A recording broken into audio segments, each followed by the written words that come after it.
Hi, this is Alex from phpacademy.org with another video tutorial for the new Boston.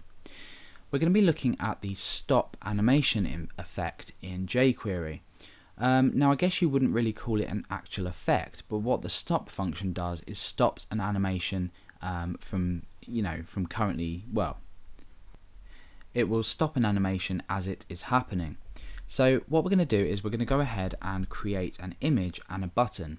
So the button is going to toggle the image sliding up and down, but we're also going to include another button which will stop the animation while it's happening.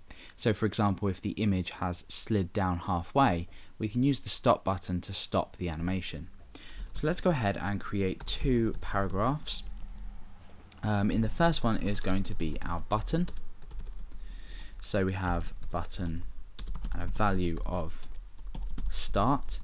We'll also give this an ID as well. Let's say ID equals start.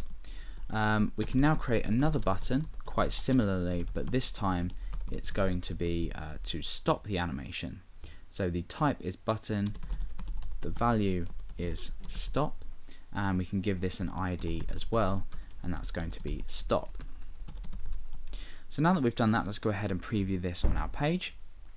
We have a start button and a stop button. So let's go down and include the image that we want to toggle. So image source, and that is tartan.jpg.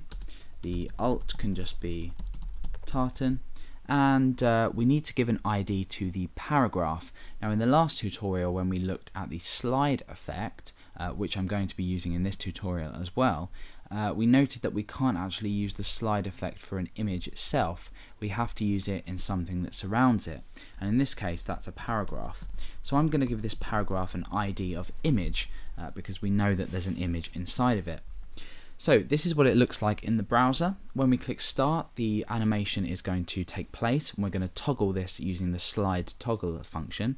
The image is going to slide up or down depending on whereabouts it is at the at the current state, either hidden or shown. And then stop is going to stop this animation in its tracks. So let's go ahead and create a event handler for this start. So inside of our effects.js file, which we've included in our page, we need to go ahead and create an event handler for this button. So start, this is we're going to say .click, so when the user has clicked, we execute code within a block in this function here. So we've got our function as normal and our block of code, and inside here we want to slide toggle. So we reference the image, remember the image paragraph we created, and we use the slide toggle function to do this.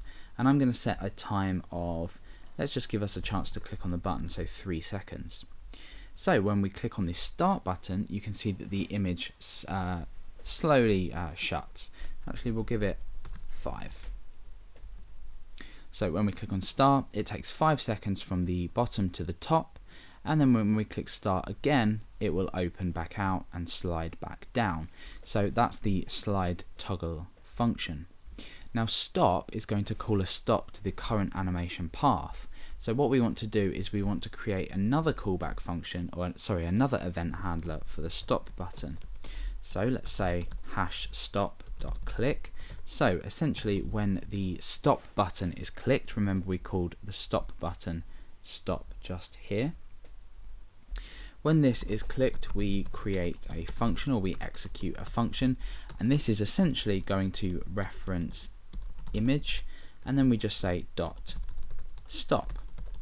So now that we've called .stop on this, while this slide toggle effect is taking place, we can then click the stop button to stop the effect. Let's go back to our browser and click start. Now that's loading, or that's sliding up.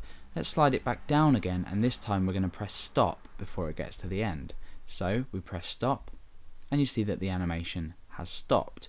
When we press start, it will toggle it because it hasn't got to the end of the animation.